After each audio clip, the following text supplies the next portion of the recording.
귀한 은혜가 여러분 가운데 충만하시리라 믿습니다. 네, 점심도 맛있게 드시고 참 재미가 있습니다. 장로님들이 떡을 해주시고 안수집사님들이 꽃을 꽂아주시고 또 부산에서 날아온 권사님이 또 음료수를 대접하시고 또 이자옥 자매가 양갱이를 참 솜씨 있게 만드셨죠. 손주로 밤새도록 만든 거예요. 또 만들어서 여러분에게 맛있게 먹여주셨고 또 불고기랑 무슨 이것저것 다 또 우리 김일렵 어머님 이제 장례식 마치고 또 여러분들이 고생했고 수고했고 너무 고맙고 감사해서 어쩔 줄을 모르고 계십니다. 뭐 딴 거 없습니다. 예수 잘 믿으면 우리에게 보답하는 거죠. 하나님께도 보답하고 예수 잘 믿는 집안이 될 수 있도록 기도를 해주시고 또 우리가 이제 기도거리가 또 생겼습니다. 각병순 어머니 기도는 끝이 났지만 또 우리 이성원 집사님이 참 위기에 있습니다. 위독하다 할까요? 아주 뭐 형편없이 힘들었습니다. 사람도 알아보지 못하고 치매까지 오고 난리가 났었는데 또 하나님이 조금씩 회복시켜주고 계시지만 우리 이정순 권사님도 고생을 정말 많이 하고 계십니다. 기도 많이 해주시고 또 우리 김일렵 아버지 외롭지 않도록 기도 많이 해주시고 또 이제 혼자 살기는 어려우니까 앞으로 좋은 신부 훌륭한 신부감 얻어서 결혼도 할 수 있도록 그래 했으면 좋겠다는 생각이 듭니다. 여러분들이 생각할 때 기도해 주시면 기도는 헛되지 않습니다. 어쩌면 그렇게 기도대로 될까요? 아멘. 내가 구한 것보다 훨씬 더 좋은 것으로 주시는 좋으신 하나님이십니다. 아멘. 이 맥주 감사들의 의미가 깊고 여러분들이 또 이 관심을 가져주니 감사하고 토요일날 모두 오셔서 관심을 갖고 뭐 부계도 들어오시고 또 어제는 또 잔치가 있었는데 이번 주에는 잔치 있었지요. 저번 주에는 또 장례식이 있었지요. 또 이번 주에는 혼례식이 있었지요. 오늘 또 맥주 감사드리죠. 다 좋은데 여러분이 형편이 좀 어려우실 것 같아요. 형편이 주머니 사정이 좀 어려우시지 않겠나 이런 생각이 들어서 그래도 하나님 앞에는 절대 그런 게 없어요. 채워주시는 하나님이심을 믿습니다. 오늘은 여호와께 감사하라는 말씀입니다. 구약성경에는 절기를 유대인들에게 1년에 3대 절기를 지키라고 명령이 있습니다. 3대 절기가 무교절, 그러니까 6월절과 또 맥주절과 수상절입니다. 오늘 오전에도 목사님이 언급했지만 6월절은 구원의 은총을 감사하는 절기입니다. 아멘. 6월절은 반드시 구원의 은총을 감사하는 절기예요. 이 절기란 것은 뭐냐? 하나님의 귀한 은혜를 기념해서 이 마음 속 깊이 하나님의 은혜를 기억하게 하는 겁니다. 여러분 은혜를 마음속 깊이 여러분 새기시기 바랍니다. 하나님의 은혜는 참 어떻게 다 표현할 수가 없어요. 그렇죠. 그러니 6월절을 통해서 너희가 어떻게 멸망받을 자리에서 구원을 받았다. 그것을 기념하는 거예요. 여러분이 구원해 주지 않았으면 여러분 멸망받아요. 지옥 가요. 그런데 그 자리에서 구원해 줬다 이 말이에요. 그렇죠. 그래서 우리가 하나님의 은총에 감사해서 6월절을 지킵니다. 이제 신학적으로 말하면 성탄절과 부활절이에요. 성탄절과 부활절이 바로 구원의 절기, 구원을 기념하는 절기입니다. 할렐루야. 예수님 오시지 않으셨다면 우리에게는 구원이 없잖아요. 여러분들 십자가와 부활이 없다면 우리에게 구원이 없어요. 믿으십니까? 그래서 그것을 기념하는 절기는 구원의 절기예요. 그래서 우리가 부활절 대단히 잘 좋아하지요. 부활절을 연습을 많이 하고 새벽에도 오고 부활절을 촛불 예배드리고 하얀 옷 갈아입고 어쨌든 간에 하나님 앞에 참 눈에 띄게 감사하면서 잘 보이기 위해서 그리고 너무너무 그 십자가 연의 구원의 은총이 너무나 감사해서 부활절을 잘 지키고 크리스마스가 얼마나 소중합니까? 예수 그리스도가 이 땅에 오셔서 우리를 구원해 주신 사건이 놀라운 사건이에요. 제가 정신없이 누워있을 때 말이에요. 제가 1월 4일날 12월 3일날 병원에 가서 1월 4일날 눈을 떴는데 성탄절이 곧 다오면 꿈에도 자꾸 성탄절을 내가 막 크리스마스 트리를 만들고 우리 김 권사님 보고 여기 좀 방울을 좀 든다십시오. 그래서 진짜인 줄 알았는데 그게 돌아다니는 선망이었어요. 그래서 눈을 뜨자마자 간호사 보고 크리스마스 캐롤 좀 터서 그랬대요. 목소리가 모기 소리 그쳐가지고 크리스마스 지나간 데가 언젠데요? 지금 새해가 왔어요. 그러더라고요. 아주 간호사들이 참 냉정하고 뚝뚝하고 정남이가 떨어집니다. 불쌍히 좀 여기는 마음도 없고 이제 정신 차려가 눈 떴는데 아이고 눈 떴습니까? 크리스마스는 지나갔으면 이름만 하면 될 텐데 지금은 언젠데요? 뭐 크리스마스 지나가지고 언젠데요? 캐럴을 뜯어달라 그럽니까? 뭐 이런 게 마음이 참 서운합니다. 우리 대한민국 사람들은 왜 그렇게 무뚝뚝한지 특별히 대구 사람들은 보리문디라 보리문디 얼마나 무뚝뚝하고 재미상이 없는지 그러면 안 돼요. 우리는 정말 그러시면 안 됩니다. 이제 맥추절과 수장절은 현대에 와서 맥추감사절과 추수감사절로 지키게 되는 건데 맥추감사절은 추수를 시작하면서 지키기 때문에 초실절이라고 부릅니다. 그래서 추수감사절은 모든 추수를 마치고 난 다음에 이렇게 지키지 않습니까? 곡식을 다 저장했다고 해서 그날은 수장절이라 그렇게 부릅니다. 흔히 요사이 뭐 한국에도 토착화 좋아하는 그런 분들 중에서 추수감사절을 추석에 지키는 게 좋다 하는 사람이 있는데 성경적으로는 안 맞습니다. 왜 그런가 하면 추수를 다 마치고 저장을 전부 다 마치고 하나님의 풍성한 은혜를 감사하는 절기가 추수감사절이기 때문에 추석은 아직 추수 때는 아니고 겨우 벼이삭이 이제 익었지요. 그래서 겨우 벼에 이삭을 조금 베가지고 핵국식을 그렇게 먹어보는 정도이기 때문에 실제로 또 안 맞는 말씀이에요. 그래서 우리가 11월 셋째 주일 또 추수감사절로 지키죠. 그래서 우리가 구원의 은혜 감사하고 또 생활에 감사하는 것 이거는 맥추절과 추수감사절이에요.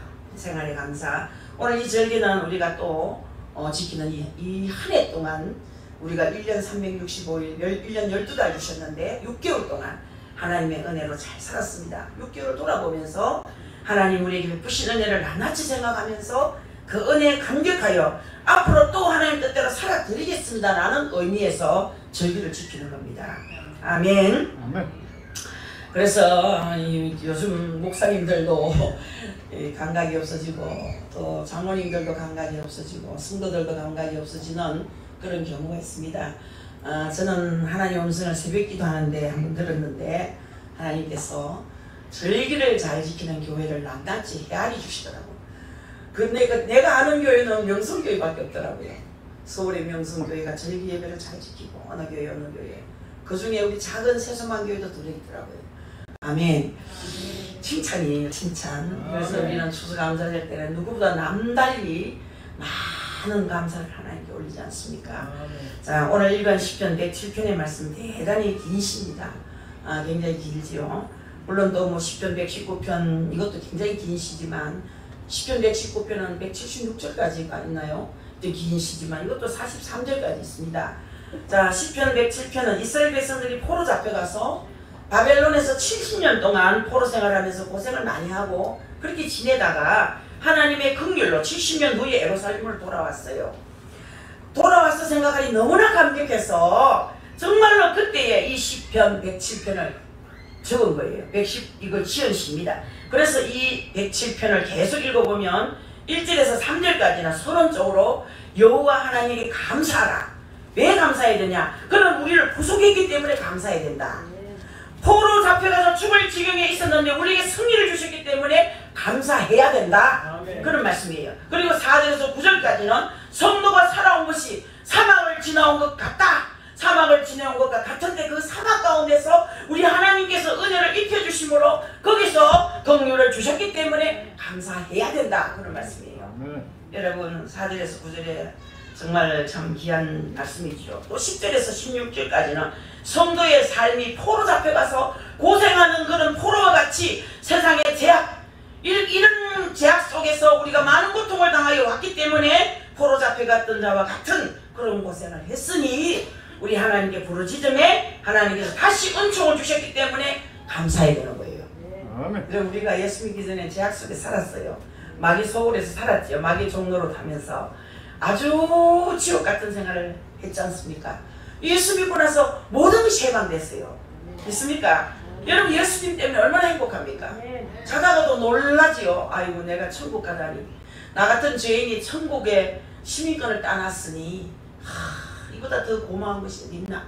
자다가도 막 번쩍 땀이 나가 놀래가지고 일어나가 감사합니다. 나 같은 죄인 구원해 주신 거 감사합니다. 무엇으로 다 감사하겠습니까? 눈물이 벌벌 너무 감사했어.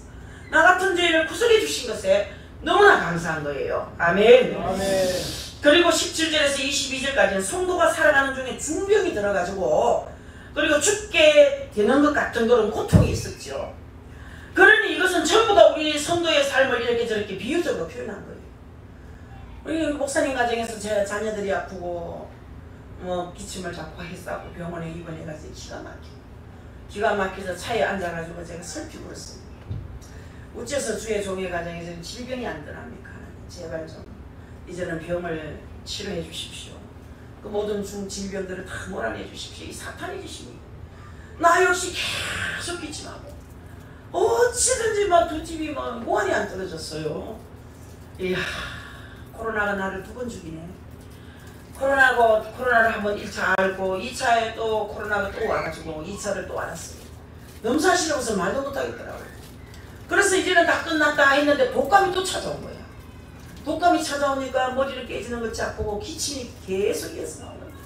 밥맛이 있습니까? 잠이 제대로 옵니까? 기침하느라고 잠을 제대로 못 자는 거야.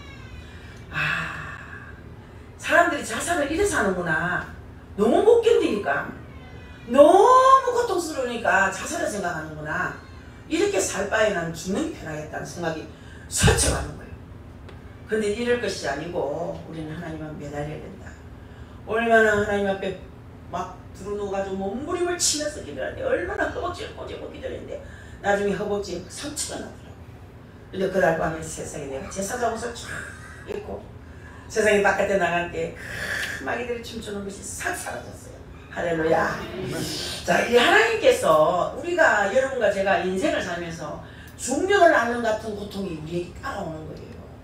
여러분들 가정에도 그런 일이 얼마나 많았습니까? 그래서 우리가 예수 믿고 구원받아서 하나님의 은혜로 천국 가게 됐지 않습니까? 그러나 이 땅에 살면서는 이 땅의 고난에서 제외되진 않습니다.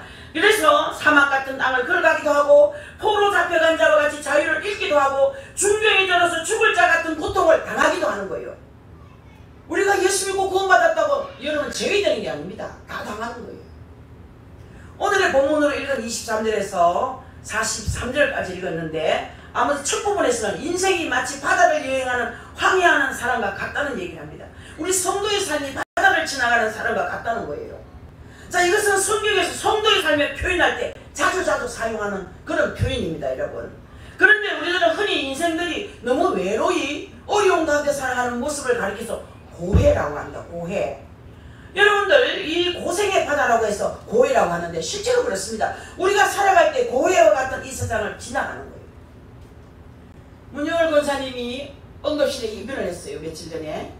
저 밤 2시가 됐는데 요양원에서 전화가 왔더래요. 문영월 할머니가 지금 침대에 널져가지고 확 처박혀가지고 꼼짝도 안 하는데, 그래서 일단은 앰뷸런스 불러 싣고 지금 동산병원으로 가는 중에 있는데 가족이 와야 됩니다. 그러면 동생이 싣고 부랴부랴 내가 동산병원 응급실로 막 갔더니 침대에 누구 있는데 엄마가 하얗고 고양이가 눈을 감고 있는데 돌아가신 줄 알았대. 그러니까 엄마 하고 흔드니까 네가 여기 왜 왔노? 그러더래. 엄마 여기 어딘 줄 알아? 요양원이지. 엄마 이 동산병원이야. 엄마 앰뷸런스 타고 온 거 몰라? 나 모르겠다. 엄마 머리에 혹이 이만큼 나는데 어쩌다 그랬어? 난 모르겠는데. 아이고 고해와 같은 세상. 마귀가 그랬나? 예수님이 처박았나? 이러시더라는 거야. 엄마 마귀가 처박았나 봐요. 나는 모르겠다. 엄마 혹이 났는데 하나도 안 아파. 왜 이렇지? 그래서 검사를 밤에 다 엑스레이 찍고 온 검사를 밤새도록 검사하고 했는데 이상이 없어. 단지 여기 다 박상이 입었대. 그래서 이제 또 다시 모시다 들여놓고 그날 밤에 또 찾아갔더니 팔이 조금 아파. 팔을 다쳤나? 움직이기는 괜찮은데 팔이 좀 아파. 아이고 고해와 같은 세상. 그러더라는 거예요. 여러분들 그렇습니다. 여러분들과 저는 우리 인생이 참 안전한 항해, 평안한 항해를 보장하지는 않습니다. 여러분들 안전한 도착은 보장하셨는데 평안한 항해는 하나님이 보장을 안 하셨다는 거예요. 그러니 우리 예수 믿는 사람이라고 해서 어떤 병이 걸리지도 않고 뭐 가난한 일도 없고 어려운 일도 당하지 않는 것이 아니에요. 폭풍이 오면 우리가 다 같이 당합니다. 올해에도 이 땅에 폭풍이 너무나 많았지 않습니까? 우리 세상학이 완전히 작년에 썰어버리잖아요. 코로나도 싹 썰었지 않습니까? 몇몇 가정 놔두고 싹 썰었잖아요. 폭풍이에요. 전라도 쪽에 이번에 또 얼마나 비가 와서 뭐 피해가 많지요. 오늘 읽어보면 안전한 도착이 나오요. 안전한 도착. 자, 그렇기 때문에 여러분들도 은혜를 받고 살아오면서 여러분 지금 반년이나 세월 지나오면서 아마 많은 풍랑이 있었을 겁니다. 가정에서도 직장에서도 교회에서도 여러가지 내 마음에 맞지 않는 어려움이 많이 있었을 거예요. 자, 성도의 삶이 그와 같다는 거예요. 왜? 하나님께서 하나님을 의존하라고 그것을 허용하신다는 거예요. 하나님께서 하나님을 의지하라고 이 모든 폭풍을 허용하시는 거예요. 풍랑이 하나도 없으며 믿음 있는 성도를 할지라도 하나님을 잘 의존하지 않습니다. 저도 가장 힘들 때 주님을 가장 의존했습니다. 어쩌면 그때가 그리워요. 그때가 그리워요. 밤을 낮삼아 기도했던 그때가 너무 그리운 거예요. 자, 그런 옛날부터 바다에 나가면 유실론이고 육지에 나오면 무실론이라는 말이 있죠, 여러분. 바다에 나가서 배를 타고 가다가 바람이 불면 아무리 장사 같은 사람이다, 어이구 하나님요 좀 도와주소. 인간은 별 수 없어요. 여러분 바다에 나가면 진짜 유실론이고 육지에만 나오면 무실론이 되는 거야. 언제 그랬느냐? 화장실 갈 때 올 때 따뜻한 거죠. 우리가 요나스를 읽어보면 나오잖아요. 그냥 파도가 치니까 모든 배에 그 수많은 사람이 탔지 않습니까? 탔던 사람들에게 선장이 너희들이 무슨 신이든지 불러라. 빌어. 그러나 풍랑이 그치고 육지에 올라오면요 언제 그랬던 거 이런 식입니다. 그러니까 우리 성도는 그렇게 은혜를 잊어서는 안 된다는 거예요. 폭풍을 만났을 때 구원해 주신 그 하나님의 은혜를 잊어버리면 안 되는 거예요. 네. 6개월 동안 얼마나 많은 어려움이 있었습니까? 그러나 그때마다 해결해 주시고 은혜 베푸신 하나님의 사랑을 잊어서는 안 되는 거예요. 아멘. 자, 여러분들 우리 국가적으로도 참 그렇습니다. 뭐 경제적인 형편이 대단히 어려웠지 않습니까? 뭐 이런 것들도 다 우리에게 의미가 있는 겁니다. 그러니 우연히 생긴 것이 아니에요. 하나님께서 우리에게 필요할 때 한 번씩 흔드십니다. 왜? 깨닫게 하시려고. 아멘. 그리 환경을 간섭하시는 거예요. 자, 여러분 23절 한번 읽어보십시오. 참 귀한 말씀이지 않습니까? 배들은 바다에 띄우며 큰 물에서 일을 하는 자는, 이 말은 그러니까 항해하는 사람, 이것은 물론 우리 성도들 여기서 비유적으로 말하는 거예요. 그러나 본문 내용을 보면 여기 말하는 바다에서 일하는 사람들이 그것을 잘 느낀다 이 말이에요. 바다에서 일하는 사람이 하나님 계심을 잘 느끼고 너무나 때로는 불안하고 두려울 때가 많다는 거죠. 그래서 24절에도 여호와의 행사와 그 기사를 바다에서 보나니, 잔잔하던 바다가 어떨 때는 파도가 친다 이 말이에요. 여기서 기사란 말은 뭐냐? 하나님의 기이한 역사를 말하는 거예요. 있습니까? 사람으로 볼 땐 도저히 생각하지 못했던 일들이 일어난다 이 말이에요. 올해에도 보면요 여러 가지 일이 일어났고 우리 대한민국에 요즘은 뭐 강화문에 가면은 막 붙어가지고 집회하는 거 맞불 집회 대단합니다. 태극기 집회, 촛불 집회 무시무시하고. 저는 그 뺄개는 따로 없다 생각돼요. 민주노총들 빨간 띠 두르고 이게 뭐 적어놓고 새카만 티 입고랑 막시기들 같아. 빨간 띠 들고 새카만 티셔츠 입고요 빵빵 하면요 아이고 내 군대가 좀 어느 군대가 저렇게 강할까 무시무시합니다. 자, 여러분들 그런 일이 참 대한민국에 많이 일어나고 있고, 지난 토요일 날도 우리 대백 앞에서 지난 토요일 날도 우리가 집회를 했는데, 그래서 여호와의 행사와 그 기사라, 이 땅의 환경에 급격한 변화는 환경을 만드신 하나님이 간섭하시는 것을 알아야 되는 거예요. 우리들이 비가 오는 거, 바람 부는 거, 흉년 들고 풍년 드는 거, 해충이 많이 있는 거 모두 우연이 아닙니다, 여러분. 이 땅을 지으신 하나님께서 이 땅의 백성이, 땅에 사는 사람들의 마음 자세에 따라서, 그 행동에 따라서, 때를 따라서 하나님이 간섭하신다 이 말이에요. 여러분, 인간만 잘 살면 땅도 다시 회복됩니다. 아마 그리스도를 모르는 사람들은 무슨 말을 저래 하노, 이런 소리를 희한한 소리를 하겠지만, 그러나 역사의 흐름을 보면 하나님의 간섭이 이 모든 기후에도 분명히 나타나 있다는 얘기예요. 그래서 여기서 여호와의 행사와 그 기사를 바다에서 본다고 그랬어요. 23절도 하나님께서 명령하신 강풍이 일어나서 바다 물결을 일으킨다 했거든요. 하나님께서 필요할 때는 강풍이 일어나게 하신다는 얘기예요. 기후가 움직이고 또 하지만 똑같이 움직이진 않잖아요. 태풍이 불 때 똑같이 불진 않아요. 매년 똑같은 시간에 일어나지 않습니다. 하나님께서 하나하나 모두 운영하신다는 거예요. 그래서 강풍이 일어나는 것, 물결이 일어나는 것 모두 하나님의 간섭이라 이 말이에요. 철석해서 파도가 올라가는 길이까지 하나님 명령하는 거예요. 아멘. 얼마까지만 올라가거라 오늘. 바람도 강약, 바람도 어느 정도 어떻게 풀어라. 명령해요. 하나님. 여러분들이 우연이 아니라는 것이요. 여러분들 아시다시피 참새 2마리가 한 아싸눈에 팔린 것까지도 하나님의 뜻이라고 했어요. 하나님이 간섭해 주시다 이 말이에요. 참새 2마리가 요사이 말로 뭐 2,000원에 팔리나 3,000원에 팔리나 그것도 하나님의 간섭한다는 거예요. 간섭하지 않는 것이 없다는 거예요. 적은 문제까지도 하나님이 다 간섭하신단 말이에요. 그렇다면 강풍이 불고 비가 오고 태풍이 불고 이런 것을 하나님이 간섭 안 하실 리가 없다 이 말이거든요. 갑자기 수납비가 내리고 그저 장마가 시작돼서 꿉꿉하고 내일 결혼식인데 아침에 저녁에 잠자리 들면서 7월 1일 토요일 4시는 비를 그치게 하시고 3시까지는 비가 오더라도 4시부터는 그치게 하시고 이렇게 기대했는데 아침부터 비가 싹 그쳐서 갑자기 태양빛이 비쳐가지고 막 저 축축한 땅 다 말르시고 아주 산들산들 바람이 부는 좋은 그런 시간을 결혼식도 잘 할 수 있도록 은혜를 베푸셨지요. 자, 우리 하나님께서 인생에 교만할 때, 인생이 하나님 대적할 때 주로 강풍을 사용했거든요. 요나가 하나님 말씀을 대적했어요. 그렇죠. 그는 하나님이 니느웨로 가라 하셨는데 요나는 다시스로 갔지 않습니까? 여러분들 참, 왜냐하면 니느웨 사람들은 원수들이잖아요. 꼴도 보기 싫어요. 원수들이에요.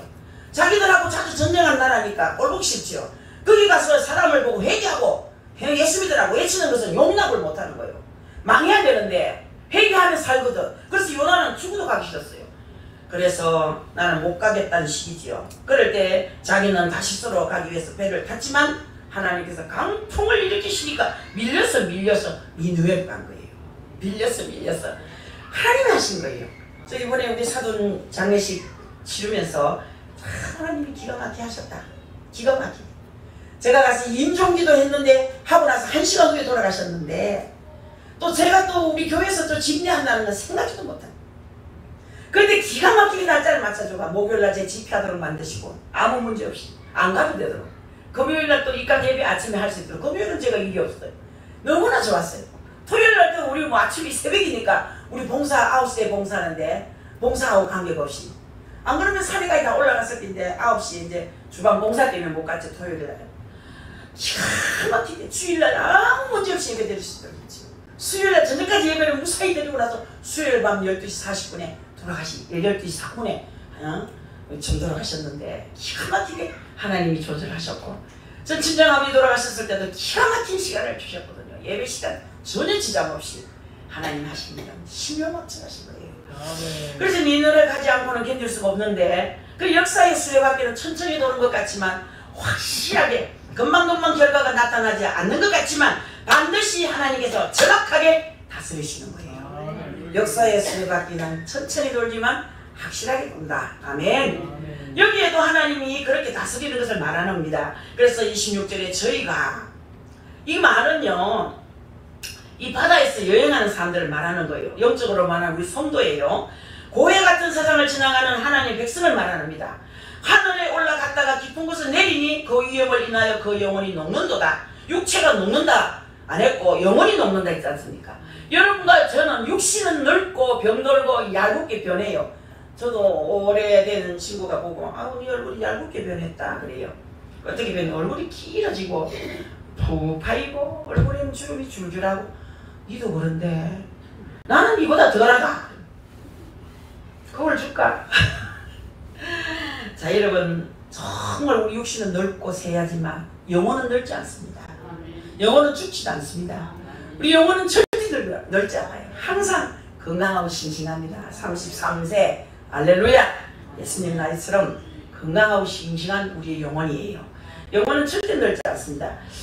그래서 여러분들 영혼이 녹는다 했어요. 그 영혼이 녹는다. 그럴 때 성도가 무엇을 생각해야 되느냐? 지금 내가 하나님을 만난다면, 오늘 내가 죽는다면, 오늘 내가 이 풍랑에 삼킨다면 하나님 앞에 설 수 있겠는가를 생각해야 정상인 거예요. 그게 뭐냐? 영혼이 녹는다고 표현하는 거예요. 그럴 때 오주여 나를 불쌍히 여기소서 해야 되는 거예요. 영혼이 하나님께 온전히 굴복하는 심령 상태를 말하는 거예요. 우리가 이 땅에 살아가는 중에 여러 가지 역경을 당할 때도 그 역경 자체만 보지 말고 그 역경을 운영하시는 하나님을 바라봐야 됩니다. 지금 내가 하나님을 만난다면 오늘 저녁에 내가 하나님 앞에 선다면 어떻게 될 것이냐 그것을 계산해 봐야 되는 거예요. 우리가 착한 일로 우리가 전도 많이 한 것으로 이거 한 것 가지고 하나님 앞에 선다면 아무도 쓸자 없어요. 왜? 우리는 완벽하지 않거든. 그렇기 때문에 우리는 예수님의 십자가의 속죄의 은총을 입고 하나님의 예수 그리스도의 부활을 믿는 거예요. 주님께서 나를 위해서 대신 죄를 짊어지신 것을 믿지 않고는 하나님 앞에 아무도 설 수 없는 거예요. 예수 그리스도께서 내 죄를 담당하셨다고 믿어야 돼요. 구원의 확신이 없이는 천국 갈 수 없어요. 그러니까 여러분이 그런 어려운 역경을 만날 때마다 자기를 부정하고 주를 더욱 의지해야 되는 거예요. 병이 심해 뭐 이렇게 기뻤다든지 뭐 큰 벼락이 떨어진 것 같은 여러 가지 환란이 있을 때 마땅히 주님을 의지해야 하는 거예요. 주여 주여 내가 의지하던 이 땅 위의 것을 전부 버리겠습니다. 물질을 의지하던 것, 재주를 의지하던 것, 사람을 의지하던 것 버리겠나이다. 그렇게 하지 않고는 인간이 될 수 없어. 내려놔야 돼. 관심이 없어야 돼. 주님 앞에 딱 맞추면 모든 것이 나에게 맞춰지는 거예요. 땅의 것은.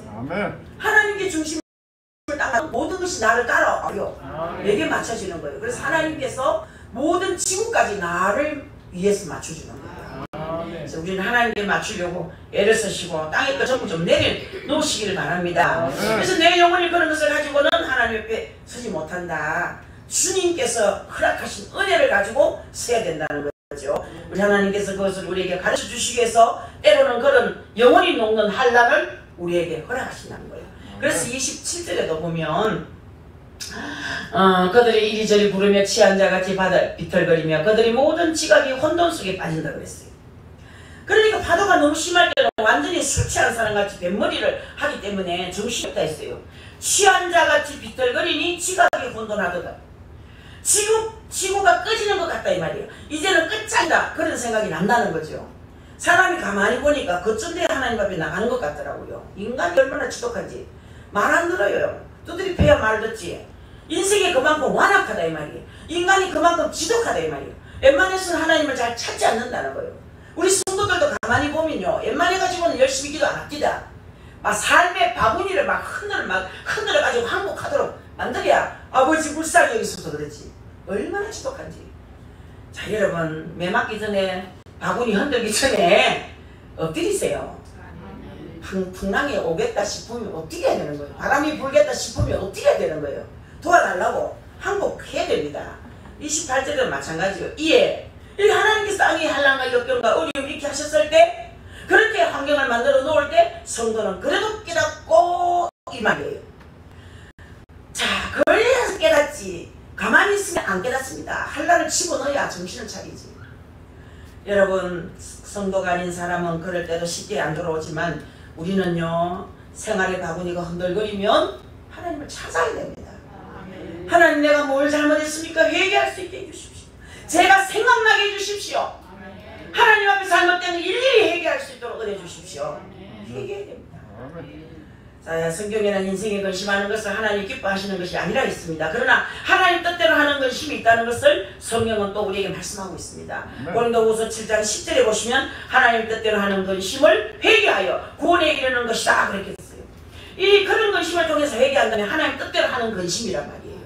여러분, 내가 죄를 지었구나, 내가 잘못했구나, 내가 그렇게 욕을 하고 흉을 받더니 내 입이 비떨어지는구나, 내 입안이 흐는구나, 아, 내가 눈을 좀 벌겠더니 내 눈동자가 돌아가는 아프구나. 이걸 느끼는 것이 얼마나 귀한 것인지 모릅니다. 여러분, 우리가 이런 감사들인데 참 많은 감사를 생각해야 됩니다. 환난을 모르고는 감사를 모른다 이 말이거든요. 이 성경 말씀이 우리가 환난을 모르면 감사도 몰라요. 환난을 당해봐야 감사가 얼마나 귀한지, 그 은혜가 얼마나 감사한지 모릅니다. 지난 6개월 동안 우리를 사랑하시는 하나님을 돌아보면서 이런 역경 가운데서 하나님께서 우리를 기도하게 하셨고 하나님께서 우리를 엎드리게 하셨음을 깨달아야 됩니다. 우리가 지난번에 참 교회적으로도 기도를 안 했던 것, 그 코로나 걸렸다고 해가지고 막 새벽기도 없어졌지요. 뭐 무슨 예배 없어, 수요일까지도 예배 없어져, 오후 예배도 없어지고, 아무 사이자가 없고 인도자가 없으니까 물론 그렇지만 얼마나 어려운 시기였습니까? 얼마나 어려운 시기였습니까? 한 3, 4개월 예배가 없었어요. 코로나 걸려가지고 다 복석 다 막 주저앉아가지고 엉엉거리니까 기가 막힙니다. 그래가지고 우리 전도사님도 힘든 가운데 우리 손 전도사님이 예배인도 아니라 고생을 많이 했어요.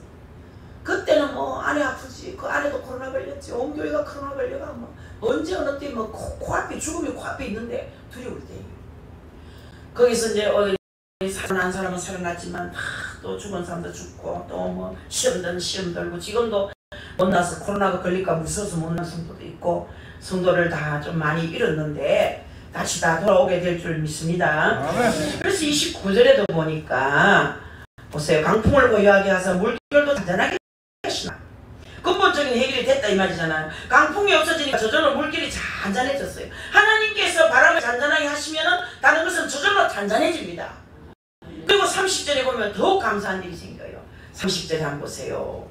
그들이 평온함으로 말미암아 기뻐하는 중에 여호와께서 그들이 바라는 항구로 인도하시는도다. 파도가 이제 그쳤구나 참으로 감사합니다라고 하면서 기뻐하였는데 어느새 가려던 항구에 와 있더라는 거예요. 기뻐하고 감사했는데 어느새 저 소원의 항구에 여러분 더 막아 도착되어 있는 거예요. 우리가 성경을 살펴볼 때 이 말씀이 그대로 이루어진 것이 나옵니다. 요한복음 6장에 나오는 사건을 보면요 그래요. 요한복음 6장 16절 19절에 저물며 제자들이 바다에 내려와서 배를 타고 바다를 건너 가버나움으로 가는데 이미 어두웠고 예수는 아직 저에게 오시지 않으셨느니 아니하셨더니 큰 바람이 불어 파도가 일어나더라. 제자들이 노를 쳐 10여리쯤 가다가 예수께서 바다 위로 걸어 배에 가까이 오심을 보고 두려워하거늘. 아멘. 예수께서 갈릴리 바다 위로 걸어오신 그때 이야기거든요. 20절부터 21절에 가라사대 내니 두려워 말라 하신데 이에 기뻐서 배로 영접하니 배는 곧 저희의 가려던 땅에 이르렀더라 했어요. 보세요. 그때 주님이 제자들이 밤새도록 노를 저어도 파도가 계속 밀려오니까 한 걸음도 앞으로 못 나갔거든요. 그래서 죽을 지경이 됐을 때 예수님께서 바다 위로 걸어오신 거예요. 걸어오니까 여기에는 나오지 않습니다만 제자들이 뭐라 했는지 압니까? 유령이다. 예수님 보고 유령이다. 귀신이다.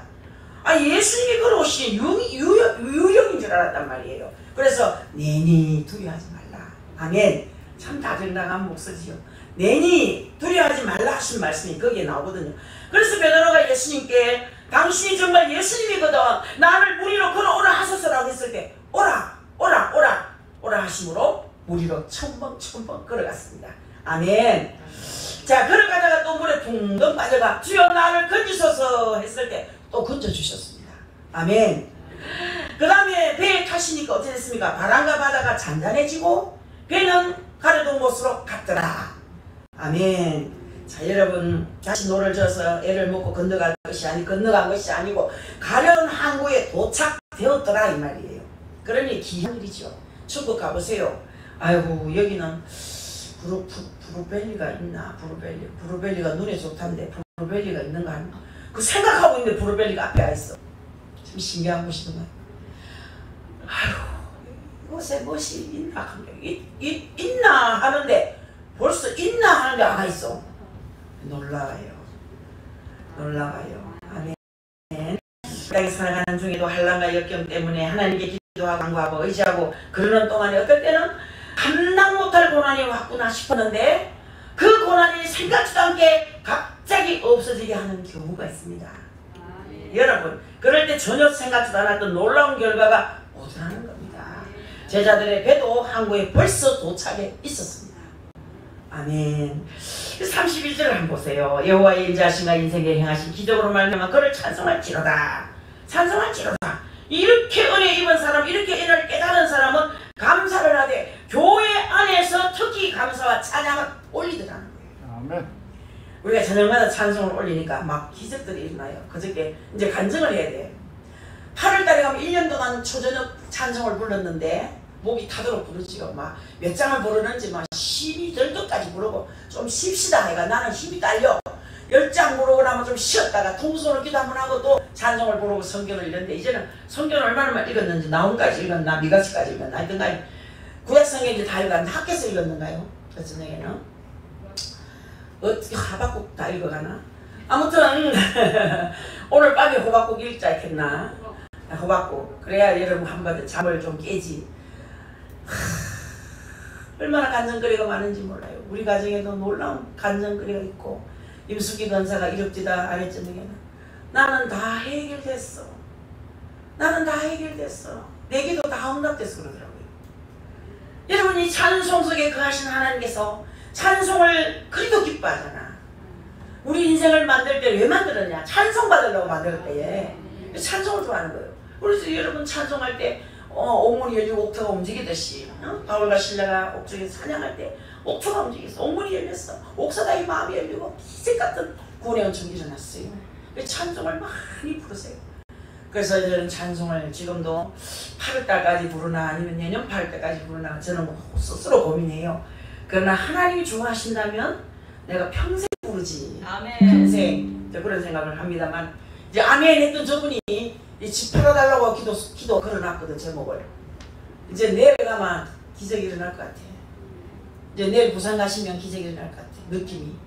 저분은 이제 풀어지겠다 그런 생각이 들어요. 집이 잘 안 팔리거든요.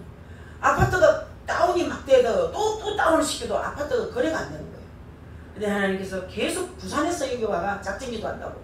이번 주는 금요일 오셨지만 저번 주에 한번 수요일 언제 오셨지? 금요일 오시고 하여튼간에 이어서 두서너 번 주무시는 거야. 작정기도 하고 어떨 때는 아이고 참 대단타 싶은 생각이 들어요. 부산에서 여기 와서 8시 찬송하려고 참 대단타. 밥도 주는 것도 아니고 떡 주는 것도 아니고 돈 주는 것도 아니고 돈 써가면서 참 빌란 사람이다 싶은데 다 뜻이 있는 거야. 하나님께서 해결받는 장소에 가라. 아멘. 이빨이 고장나면 치과 가면 고치고 때가 묻어보면 목탕에 가면 때 삐끼 내듯이 필요 하나님께서 해결받을 장소로 보낸 거지 않습니까? 몇 명이 앉아 찬송하지만 해결이 되는 거야. 그래서 제가 또 기대를 걸어요. 하나님 앞에 정기남 전사 허리가 이제 안 낫겠나. 하나님 하신다. 믿음만 있으면 된다. 그런 생각이 들었습니다. 자, 여러분 하나님은 그렇게 은혜를 주시는 분이시다. 그래서 그분을 뭐라고 했느냐. 여호와의 인자하심. 하나님은 사랑이 많으신 분이시다. 왜? 한란까지도 왜 허용하십니까? 하나님의 능력과 하나님의 그 귀한 사랑을 실질적으로 경험하기 위해서 한란을 주는 거예요. 우리가 한란이 없으면요 하나님의 은혜와 사랑을 실질적으로 경험하지 못합니다. 알고 보니 그렇더라 이 말이에요. 그리고 인생에게 행하신 귀한 일이라고 했잖아. 이 귀한 일이 바로 파도가 잔잔해지는 것 같이 함께 하려던 항구에 이미 와 있는 것과 같이. 아멘. 아멘. 가지도 않았는데 벌써 와가 있어. 너 요나도요 고래 뱃속에 들어가가 3일 동안 어디서 토했습니까? 그 입구에 가서 토했잖아. 그 동네 입구에 가서 너가 토했잖아. 갈 필요도 없어. 하나님이 하신 건 그런 거예요. 자, 그래서 32절도 보면요 백성의 모임에서 그를 높이며 장로들의 자리에서 그를 찬송할지어다. 찬송을 할지어다. 이렇게 은혜 입은 사람, 이렇게 은혜 깨달은 사람은 감사를 할 때 교회 안에서 특히 감사와 찬양을 올리라 이 말이에요. 아멘. 백성의 회수란 말이 뭐냐? 바로 그 말이에요. 이스라엘 백성의 회가 바로 교회입니다. 교회에서 하나님께 찬양을 높이 불러 영광을 돌리라는 거예요. 우리 박 목사님 찬양을 인도하니까 은혜가 되죠. 목소리도 감미롭고 찬양 소리하고 설교 소리하고 달라. 확실히 찬양의 은사가 있는 사람이에요. 설교할 때는 소리가 적어서 내가 무슨 소린고 내가 기가 얻었나 좀 더 크게 했으면 좋겠다. 마이크를 올릴까 이런 생각했는데 찬양할 때 보니까 마이크 소리가 적은 게 아니에요. 하나님께서 찬송을 그리도 좋아하시는 거예요. 장로들의 자리에서 저를 찬송할지로다. 이거 말은 지도하는 사람이 더더욱 하나님께 감사하고 찬양하라 이 말이에요. 이제 한 달에 한 번씩 우리 장로님들도 찬송하러 앞으로 나와야 돼요. 백성들도 물론이고 지도하는 사람에게도 하나님께서 그렇게 은혜를 주셨다 이 말이에요. 33절에서 43절까지는 전체를 들어서 일종의 결론을 짓는 거예요. 우리가 하나님의 섭리와 은혜를 보고 왜 감사하고 찬양해야 되느냐. 그것이 33절에 여호와께서는 강을 변해서 강야가 되게 하시고 샘으로 마른 땅이 되게 하시기도 하고. 우리들은 강이 변하여 하면은 잘 모르지요. 강이 변하여 강야가 되게 하셨다 하면요 우리는 강이 변해서 어떻게 강야가 되냐 생각 들지요. 그러나 유대인들이 읽으면 단번에 알아듣습니다. 중동 지방에는 유대 지방 그쪽에 가면 강 중에 와디라는 강이 있지 않습니까? 그 뭐냐 하니까 비가 올 때는 강물이 흘러가고 비가 오면 강물이 줄줄줄 흘러가고 비가 딱 그치면 사막이 되는 거야 그 자리가. 자 여러분 뒤에 보면 또 이야기가 나와요. 강이 변하여 사막이 된다. 샘이 변하여 마른 땅이 된다. 왜 그렇게 되느냐 하면 34절에 거민의 악을 인하여 그랬거든요. 거민의 악을. 자 그러니까 어느 지역에 천재지변이 나고 이 땅에 여러가지 홍수가 일어나고 가뭄이 계속되는 이런 것들이 우연이 아니라 그런 것이 다 하나님의 간섭이라 이 말이에요. 그래서 여기 여호와께서는 강이 변하여 광야가 되게 하시며 샘으로 마른 땅이 되게 하시며 그랬어요. 기도나 찬송을 할 때 좀 끈기 있게 뭐 1년이면 1년 10년. 저는 남편을 위해서 10년 작전기도를 했어요. 10년 작전기도. 다락방에서 10년 작전기도는 어이없습니다. 그 시간 맞춰서 같은 제목과 같은 장소에서 10년을 기도하는데 나중에는 막 성이 나서 죽겠는 거라. 진짜 하나님 계시나 안 계시나. 작정기도 10년 끝나는데 남편이 술 주정뱅이가 돼가지고 왔어요. 그러니까 고래가 돼가 술고래.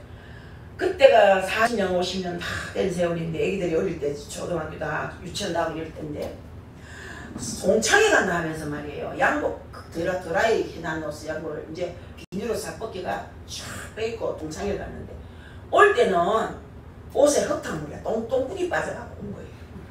그 하나님이 나를 시험했는지 잘 모르겠어요. 작정이 10년 끝나는 날 술 끊어주시오 기도했는 날인데 술이 고래가 들어왔어요. 그래서 제가 하나님 안 믿겠다고 이 성경을 주셨어요. 하나님 안 계신다고 성경을 싹 치가지고 하나님 뭐라고 욕하는데 예수님이 나타났어요.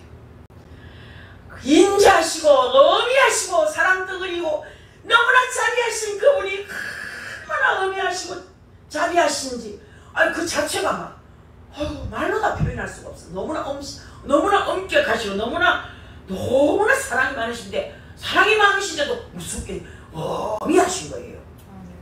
싱글시 웃으시는데 항상 우리 할아버지가 손녀 왔으면 싱글시 웃어주는 그 자비의 얼굴로 웃으시면서 나를 용서했어요. 그런데 제가 얼마나 울고 용서해달라고 빌었거든요. 책지정거 용서해서 주님 앞에 욕했거든요. 내가 흔히 욕하는 거 알지? 이상한 욕을 했으니까 왜? 욕을 했으니까 너무 죄송해서 잘못했다고 그랬어. 그러면서 우리 남편에게 기적이 일어난 거예요. 그날은 당장 하나님께서 그렇게 만드셨지만 기적이 일어나서 이제는 박찬의 보디가드가 돼가지고 주여 새벽에 혼자 항상 아침에는 시간 맞춰 나와가지고 기도하지요. 저녁에는 김진홍 목사님 설교 낱낱이 또 듣고 어제 들은 거 또 듣고 보니까 이제는 방벌 때 맨날 김진홍 목사 이야기해서 듣기 싫어지나. 아이고 그만 했으면 좋겠구만. 나도 다 들었는데 속으로도 그러지요. 김진홍 목사님이 오늘 설교가 듣고 오늘 설교 들으니까 듣고 김진홍 목사님은 어떻고 저떻고 82세 83세인데도 농사를 지으시고 오셨고 일주일 또 집회 갔다 오시고 다 하라고만 이정희 집사가 막 뉴스가 돼가지고 다 들려주는 거야. 자 여러분 기도는 부도가 없어요.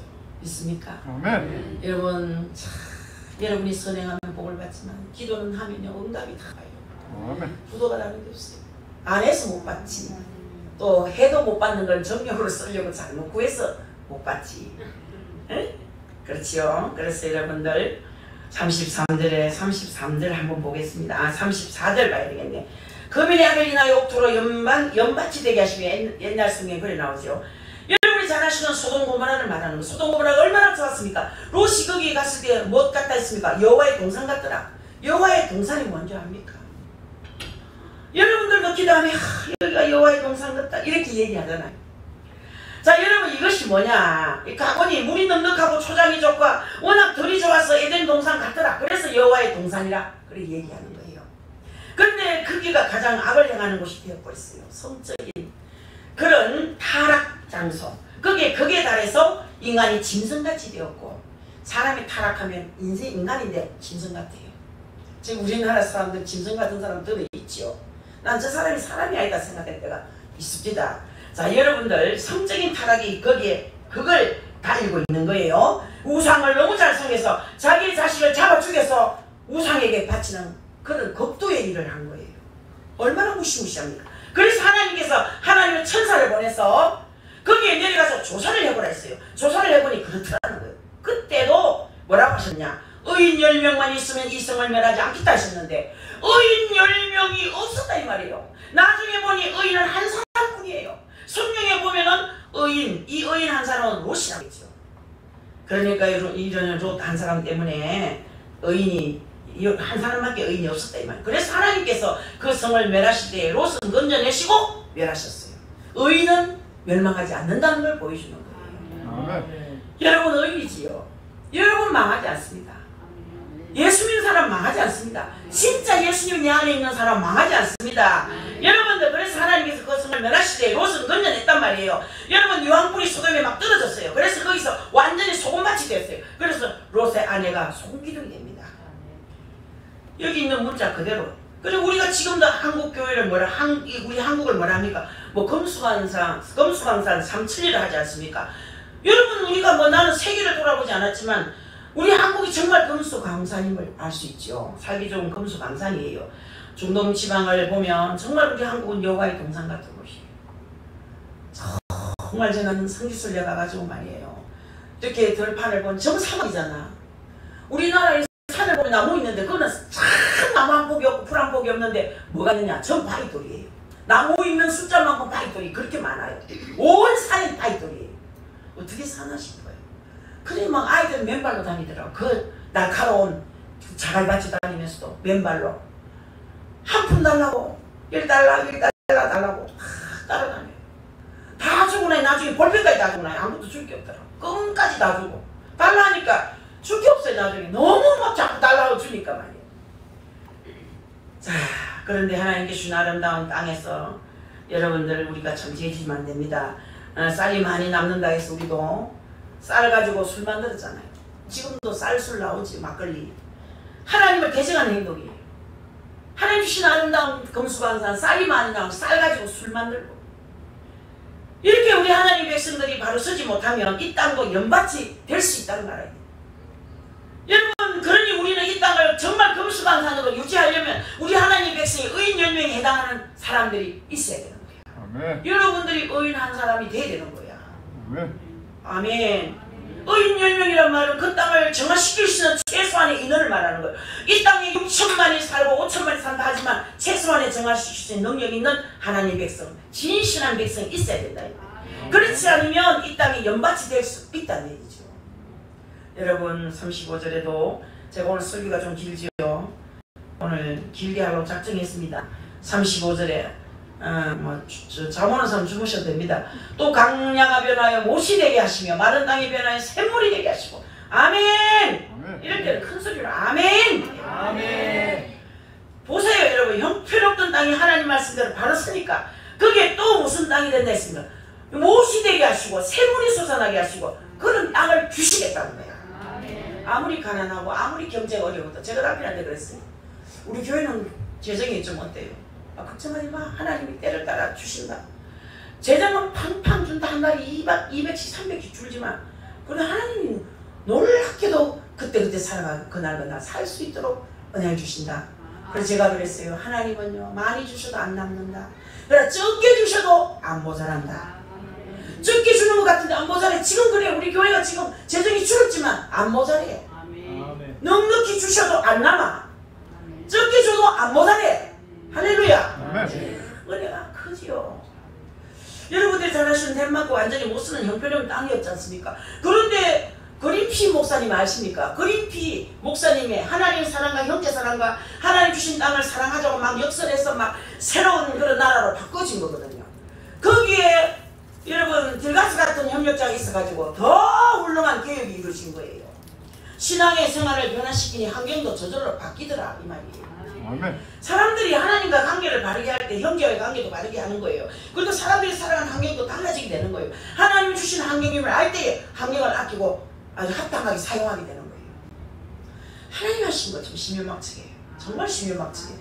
우리가 먹고 살아가는 거 신기하지 않습니까 여러분? 저는 먹고 노는 저 사람 다 신기하다 싶어요. 뭐 갖고 먹는 싶어도 다 먹이시는 거라. 자 여러분 덴마크는 항무지가 변해서 옥토가 되었어요. 왜 그렇게 됐습니까? 하나님의 말씀을 믿었기 때문이에요. 하나님이 주신 이 땅을 우리가 하나님 뜻대로 바르게만 관리하면 사막이 변하여 강이 되겠다는 사실을 알았기 때문에 연밭이 변하여 옥토가 되는 사실을 알았기 때문에 아멘. 그런 역사가 세계 역사에 많이 있습니다. 가장 악조건으로 싸우는 나라가 덴마크입니다. 그리고 네덜란드도 마찬가지. 네덜란드도 바다를 막아서 살지 않습니까? 그래도 세계적으로 잘 삽니다. 그런데 여러분들은 그들이 다른 것 때문에 그런 것이 아니라 그들의 조상들이 믿음으로 바로 섰을 때 그런 은혜를 받기 시작한 거예요. 아멘. 그래서 우리도 후손들에게 좋은 조상으로 남아줘야 됩니다. 아멘. 여러분들이 지금 해야 됩니다. 자꾸 말만 하지 마. 난 말을 너무 항상 안 해. 정치는 왜 그따위라니. 말만 하지 말고 자기가 잘해야 되잖아. 말 자꾸 하지 말고 실천해. 모두가 말은 얼마나 잘하는지 몰라. 얼마나 잘하는지. 그런데 태극기 집회 한번 나오시더라고요. 안 나와요. 특별히 나라 민족을 위해서 기도하시다 해도 안 나와요.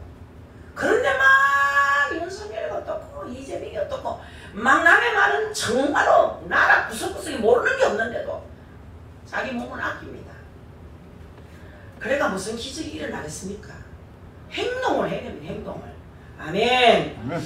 우리가 하나님 앞에 겸비해져서 진실하게 최선을 다해서 하나님 뜻대로 살면 이 땅을 하나님께서 사막이 변화에 못이 되게 하시고 마른 땅이 변화에 샘 솟는 샘물도 되게 하신다. 그 다음에는 36절에 한번 읽어보십시다. 36절 줄인 자들로 거기에 살게 하사 그들이 거주할 성읍을 준비하게 하시고 아멘. 그리 가난하고 고통받는 그들이 하나님 은혜를 주시니까 다시 풍족한 은총을 누리더라는 얘기예요.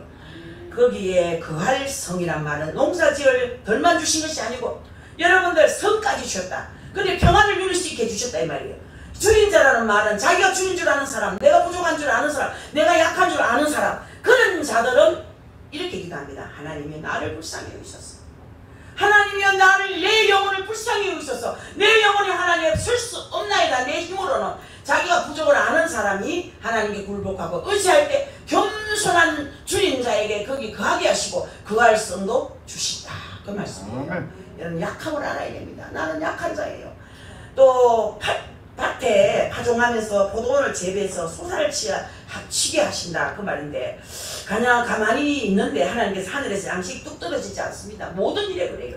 가만히 놀고 있는데 뭘 하나님 주시겠습니까? 없습니다. 노력해야 됩니다. 주의 일도 해보니까 내가 열심히 했는 그날에는 하나님 싹을 많이 줍니다. 그래서 저는 돈 욕심 없습니다. 열심히 일하면 주기 때문에 일 열심히 합니다.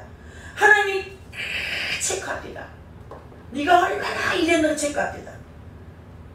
어제는 뭐 김치 절여가지고 예시장 갔다 와서 김치를 깜빡 잊고 있다가 서로 얘기하고 여기 사람 저 사람 만나 얘기치다가 통화가 하지 전화가 많이 왔던 다 전화해주고 문자 보내주고 함께 7시가 가까운데 엄마야 김치 담아야 되는데 깜짝 놀라가 내려가 김치 담아 다리도 아프고 허리도 아프고 다리가 뭐 얼마나 저기고 한 10분만 쉬었으면 좋겠는데 8시 예배 시간 나온 거야. 또 울고 싶더라고요. 그래서 이러니까 막 눈물이 저절로 나와. 하나님 피곤해 죽겠다. 그런데 여러분 다 아시지요. 열심히 일해야 돼요. 여러분 열심히 해야 됩니다. 주의 일도 열심히 해야 됩니다. 게으른 자는 천국에 들어갈 수도 없어요. 뭐 거짓말하는 자는 물론이고 게으른 자도 천국 못 갑니다. 자꾸 잠자기 좋아하는 사람은요 큰일 납니다. 언제 빈궁이 치유라도 하면 하나님이 누구 손길을 통해서라도 하나님께서 채워주시는 줄 믿으시기 바랍니다. 그리고 또 여기 보니까 밭에 파종하며 포도원을 재배하고 소산을 치게 하시며 이거 옛날 성경이거든요. 하나님께서 가난한 마음으로 하나님께 의지하면서 노력하는 자에게 필요함을 채워주시겠다 그 말이잖아. 원래도 우리가 이 땅에 살면서 한란과 역경이 많았지만 진실하게 참으로 아름다운 믿음으로 의지하면서 노력하는 그런 자에게는 복을 주시더라 그런 얘기예요. 안 그래도 어떤 장로님 목요일 오시는 장로님 부인하고 같이 오시는 분이 뭐 슬쩍 지나가는 말로 그런 거예요. 그래서 삼성교회에 다니시는 장로님이신데 하나님이 치료하는데 머리에 침을 찌르려는 거예요. 아니, 머리에 침을 민머리예요. 빛나리 머리. 빛나리 머리도 하나도 없는데 그닥 배질배질한 머리에 침을 찌르려니 제가 두려운 거예요. 걱정되는데 내가 머뭇거리니까 내 손이 그냥 샥 가버리는 거야. 그래서 막 머리에 침을 찔러서 피를 빼잖아. 먹물 같은 피가 우리 김민환 권사님이 머리에서 무슨 시커먼 피가 먹물 같은 피가 쏟아지나.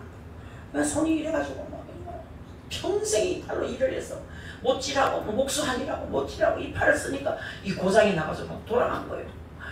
그리고 이게 뭐 몇 년 동안 치료해도 안 나와가지고 왔는데 지금 3번째 치료를 했는데 머리에서 시커먼 먹물 같은 게 막 포포스까지 막 쏟아지는 거예요. 3번까지 찔러도 막 계속 피가 쏟아지는데 이제는 팔이 얼마나 좋아졌는지 불쑥 부들부들해지고 이제는 조금 올라가서 그렇지 손이 멀쩡해지고 있는 거예요. 겁이 지나가는 말이. 하나님 은혜 고맙다는 얘기야. 그러면서 11조를 잘하는 사람들 보이 역시 풍성해지대. 자기 아내 보고 얘기를 하니 나한테 하는지는 모르겠지만 11조를 바로 바치는 분이 점점 발전하대. 당연하죠. 제가 당연하죠. 11조는 바로 하면 많이 하면 많이 받고 적게 하면 적게 받고 띠먹으면 또 하나도 애기고 상대적입니다. 그렇게 잠깐 거리 얘기를 하는데 우리 그 권사님께서 우리 장모님 수입도 없는데 수입도 없는데 자꾸 하나님 맞추고 싶어요. 그 장로가 자꾸 맞추고 싶은 거지. 그러면 하나님도 자꾸 주고 싶은 거야. 그러니까 인생을 막았더니까 니도 그렇게 아깝나 나도 니한테 주는 게 아깝다. 상대적이에요. 자 여러분, 우리가 하나님 말씀대로 진실하게 바치고 진실하게 쓰고 진실하게 노력하고 믿음으로 일하면 반드시 하나님께서 포도원을 재배해서 소산을 치게 하신다고 하셨으니까 약속대로 누리게 되는 거예요. 아멘. 할렐루야. 아멘. 복을 주사 38절에도 이렇게 하나님 앞에 겸손한 마음, 그렇게 줄인 자가 돼서 하나님 앞에 진실한 마음 농사 짓고 이랬으니까 어찌됐냐, 농사도 잘 되는 복을 주시고 그것을 누리게도 하시고, 그 결과가 어떻습니까? 그것을 먹고 난 다음에 크게 번성했다 했어요. 먹고 번성하지 못하면 뭐하냐? 번성해야 되거든요. 번성하고 또 가축도 감소되지 않고 잘 되더라 이 말이에요. 그래서 이스라엘은 목축을 많이 하는데 목축도 잘 되더라는 거예요. 아멘. 그들이 그렇게 됐을 때 교만의 진이 어떻게 됩니까? 또 실패하는 거야. 자, 이 교만이 자꾸 올라오지요. 돈이 많으면 힘이 올라오고 잘 되면 힘이 쫙 올라오고, 갑자기 가난해졌다가 부자가 되니까 더 그런 게 심하더라고요. 근데 여러분 그걸 조심해야 됩니다. 선줄라 알거든. 넘어질까 조심하라 했죠. 우리가 참으로 조심해야 할 일이 이겁니다. 좀 잘 이렇게 살만할 때 조심해야 됩니다. 우리 한국 사람 엄마 좀 살만하면 노새 젊어서 놀아, 늙어지면 뭐 노나니 이렇게 나오더라고요. 유대인들도 뭐 우리하고 별다른 것이 없어요 보니까. 그래서 39절에 보면 자기들의 힘으로 부자 됐다는 식으로 풍요를 구가하면서 하나님을 찾지 아니하고 겸손하지 아니한다고 했어요. 그래서 39절에도 오늘 설교 길어도 좀 지겹지 여러분. 다시 압박과 전환과 우환을 통하여 그들의 수를 낮추시는도다 그랬습니다. 그러니 이렇게 하나님 앞에 겸손한 마음 줄인 자가 되어서 진실한 마음으로 농사짓고 애쓰니까 하나님께서 하늘을 주셨다가 나중에 교만하니까 우리가 좀 부유할 때 뭐 할 때냐? 부유할 때는 구제할 때예요. 부유할 때는 나눌 때예요. 이렇게 부유할 때는 봉사할 때예요. 물질로 봉사하고, 가난할 때는 노력할 때예요. 그런데 부유할 때 자랑이나 하고 방탕하면 되겠느냐? 안 되죠. 여기 보니까 하나님께서 압박을 당하게 하신다 했고, 자유를 잘못 누리니까 압박을 당하게 하시죠. 곤란을 만나게 하신다. 우환을 만나게 하신다. 저절로 감수하게 하신다. 비굴하게 하신다. 종이 되거나 포로 잡혀가거나 비굴하게 하신다. 그 말이에요. 참 무섭죠. 이 겸손을 유지하는 것이 굉장히 중요합니다. 우리가 자유할 때, 우리가 독립하고 있을 때, 우리가 물질이 있을 때 겸손히 하나님 뜻대로 바로 써야 됩니다. 그렇지 않으면 전부 다 가져갑니다. 또 그렇게 될 때 이제 비로소 깨닫고 하나님께 긍휼을 베푸셨어, 살려주셨어, 그렇게 말하는데 그것도 이미 좀 늦었어요. 잘 될 때 자꾸 잘 되려면 잘 섬겨야 됩니다. 그래서 40절에도 보니까 여호와께서 고관들에게는 능력을 쏟아 부으시고 길없는 황야에서 유리하게 하시니, 그러니 그때의 높은 사람, 그때 다스리는 사람, 교만한 그런 사람들에게 하나님께서 길없는 황야에서 유리하게 하신다는 거예요. 교회가 타락하면 하나님께서 꼭 그렇게 하십니다. 교회가 타락하는 교회가 얼마나 많습니까? 여러분들 러시아 전교회가 러시아의 국토의 거의 80% 가지고 있을 때 있었잖아요. 흥청망청 형편없이 나올 때 하나님께서 볼세비키 혁명을 일으켰어요. 자 여러분, 정말 황야에서 도망가다가 죽게 하셨죠. 그런데 반대로 겸손할 때는 어찌 되느냐? 그게 41절의 말씀이에요. 보세요. 궁핍한 그의 고통으로부터 건져주시고 그의 가족을 양떼같이 지켜주시나니. 아멘. 그런 가운데서 하나님 앞에 겸손한 사람, 그런 가운데서 자기 궁핍을 아는 사람을 높이 드시기에 주님이 하셨다는 겁니다. 우리 세수만 교회는 이러한 축복이, 이런 가정이 일어나야 됩니다. 그래서 마지막 절에 보니까 42절 안 했네. 자 여러분, 뭐라 했는가? 정직한 자는 보고 기뻐하고 모든 악인은 자기 입을 봉하리로다 그랬어요. 정직한 자, 자기를 옳게 볼 줄 아는 사람이 볼 때 어떻게 단 말입니까? 맞다 하나님이 살아계시니 이럴 수밖에 없구나, 그거예요. 그래서 정직한 자는 그걸 보고 깨달았다, 기뻐하며 하나님이 겸손한 자, 순종하는 자, 의지한 자에게는 이렇게 복을 주시는구나 라는 것을 깨달아 기뻐하게 된다는 겁니다. 반대로 악인은 자기 입을 봉하리로다. 교만한 자, 남을 압제하는 자, 그것은 입이 막혀지는 자가 된다. 그러니 내가 형편없이 되었구나 라는 것을 깨닫게 한다 이 말이에요. 그래서 43절에 지혜 있는 자들은 이 일에 주의하고 그랬어요. 지혜 있는 자들은 이런 일을 자세히 보라 이 말이에요. 분별이 있는 사람은 지금까지 읽어왔던 이 모든 일을 자세히 살펴볼 줄 알아야 된다 이 말이에요. 자 우리들은 이 땅을 살아가면서 자세히 살펴볼 줄 알아야 됩니다. 여호와의 인자하심을 깨달으리로다. 이것을 여러분들이 하나님이 살아계시는구나, 이걸 보고 하나님 살아계시는구나, 하나님 정말 사랑이 많으신 분이시구나 깨닫고 어찌하란 말이냐? 자기의 궁핍을, 자기의 가난을 하나님께 가지고 가라 이 말이에요. 아멘. 그렇게 부르짖을 때에 하나님께서 귀한 사랑을 나타내 주신다는 거예요. 부르짖어야 됩니다. 하나님 하고 주여 하고 좀 목이 터지도록 좀 불러보시오. 그러니까 여러분 간절하니까 그런 말이 저절로 안 나옵니까? 목에서 막 피가 올라오도록 말이에요. 그러니까 하나님 불쌍히 여기시다는 거죠. 자, 여러분 중에도 나의 무능을 깨닫습니까? 나의 약함을 깨닫습니까? 영적으로 육적으로 그런 깨달음이 있을 때 하나님께 부르짖게 되는 거예요. 아멘. 여러분들 다 자랑할 게 없지만 기도 많이 하는 자랑 하세요. 기도 많이 하는 자랑. 그리고 주어진 여건에서 최선의 노력하십시오. 부르짖고 가만히 있으면 안 됩니다. 여기 보니까 농사 지을 사람에게 줄인 자에게 하나님께서 저희로 그 활성을 주려고 하시는데 밭에 파종을 하고 포도원에 포도를 재배하게 하신다고 그랬거든요. 응답해 주신다는 거야. 응답해 주신다는 거야. 우리가 하나님께 간절히 부르짖고 그 다음에 열심히 노력해야 됩니다. 여러분들 우리가 욥기서도 읽어보면 그렇죠. 정직하게 행하고 진실로 구하면 정말 하나님께 무릎 꿇고 기도하면 지금 시작은 미약하지만 창대케 하시겠다 그랬잖아요. 아멘. 부르짖어야 됩니다. 무엇이든지 기도 없이는 할 생각하지 마세요 여러분. 그래 학생들은 열심히 하는데 기도하고 열심히 공부해야 되지. 공부도 안 하고 하나님 서울대 보내주세요. 천만의 말씀. 그거는 아주 나쁜 습관입니다. 그건 하나님을 시험하는 거죠. 자기의 부족을 깨닫고 하나님께 부르짖고 간구해야 됩니다. 그리고는 주어진 여건에서 노력해야 됩니다. 그리고 주실 때 하나님께 감사해야 됩니다. 주실 때 하나님을 합당하게 써야 됩니다. 아멘. 아멘. 그럴 때 하나님의 귀한 은총이 지속되는 거예요. 아멘. 아이고 하나님 주시면 내가 주를 위해 쓰겠다 해놓고 딱 주니까 백화점부터 달려가는 사람 내가 많이 봤어요. 하나님 주시니까 백화점 가서 뭐 했는가 향수 사고 첫째 향수 사고 화장품 사고 속옷 이쁜 거 비너스 사 있더라고요. 그래서 비너스 팬티 하나에 얼마인 줄 압니까? 5만원씩 주고 사더라고요. 그러면 하나님의 신용을 있습니다. 신용이래요. 나중에 달라 하면요 또 줘봐야 니 또 백화점 달려간다 하고 안 줍니다. 주시면 약속대로 하나님 주를 위해 쓸라 했으니까 약속대로 주를 위해 쓰고 아버지 좀에 있는 거 이거 나 좀 써도 되겠습니까? 이렇게 물어가면서 써야 되지. 막 주자마자 돈이 막 달라 하니까 막 돈이 날라오더라고요. 그건 하나님께서 시험하신 것 같아요. 어떻게 썼느냐. 그랬더니 뭐 얼른 백화점에다가 향수 짓고 저도 따라갔거든요. 향수 실컷 하고 아이고 얼마나 부끄러운지요. 그래가지고 막 남편 넥타이 사는데 28만원짜리 그거 삭기대. 아이고 감도 급기다. 아이고 저거 넥타이 주고 뭐하는데 저리 28만원 주고 스위스제라나 뭐잖아. 속으로 아이고 그런 거 좋아하지 마시고 누구 나는 무슨 재미다 하는 나 싫어합니다. 그거 뭐하려고 그럽니까? 그거 하면 안 됩니다. 내 형편에 맞춰 살고 검소하게 살아야 하나님 또 주시고 또 주시지. 자꾸 그런 데 낭비하면요 하나님이 네 물질 줘봐야 헛한 데 쓰는데 신용을 잃어버려요. 정말 주실 때 잘 써야 됩니다. 할렐루야. 오늘 이 말씀 기억하시고 우리가 감사절을 당해서 하나님이 우리에게 주신 놀라운 은총 귀한 사랑이 지속될 수 있도록 지금까지 잘못한 거 회개하고 자기 약함을 하나님께 간구하고 그리고 노력하십시오.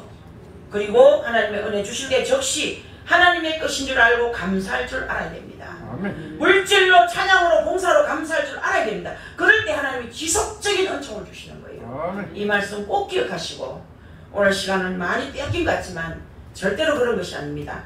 하나님의 인자를 깨닫는 여러분 다 될 수 있기를 감격 속에 사는 여러분 다 될 수 있기를 예수 그리스도의 이름으로 간절히 축복합니다. 아멘. 하나님 감사합니다. 이 말씀대로 살게 하옵소서. 감사드리옵고 예수 그리스도의 이름으로 감사기도 올렸습니다. 아멘.